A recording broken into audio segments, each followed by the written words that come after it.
Hello দর্শক, আবারও champion ট্রফির চূড়ান্ত সূচি প্রকাশ করল আইসিসি। এবারে 2025 চ্যাম্পিয়ন ট্রফির আয়োজক দেশ পাকিস্তান। ওয়ানডে ফরম্যাটের এই আসর পাকিস্তানে হওয়ায় ভারত অংশগ্রহণ করবে কিনা তা নিয়ে আছে সংশয়। কারণ গতবারের এশিয়া কাপের আয়োজক দেশ ছিল পাকিস্তান। ভারত খেলতে না যাওয়ায় আইসিসি ভারতের সব ম্যাচ খেলেছিল শ্রীলঙ্কার মাটিতে। এই নিয়ে বেশ জলঘোলা হয়েছিল। তেমনি 2025 সালের চ্যাম্পিয়ন ট্রফি নিয়েও ভারতের শঙ্কা আছে। তবে এবার আর নয়, ভারতকে যেতেই হবে পাকিস্তানে। এবার চ্যাম্পিয়ন ট্রফিতে 8টি দলকে 2টি গ্রুপে ভাগ করেছে আইসিসি।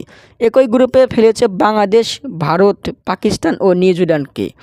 আর আরেক গ্রুপে রেখেছে অস্ট্রেলিয়া, ইংল্যান্ড, দক্ষিণ আফ্রিকা ও আফগানিস্তানকে।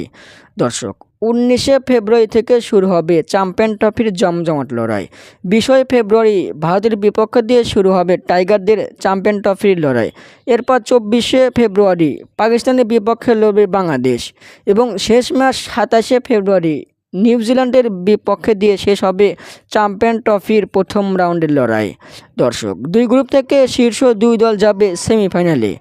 9 মার্চ ফাইনালের মধ্য দিয়ে শেষ হবে এবারে চ্যাম্পিয়ন ট্রফির আসর। দর্শক, আপনাদের মতামত কি কমেন্টের মাধ্যমে জানিয়ে দিন। ধন্যবাদ।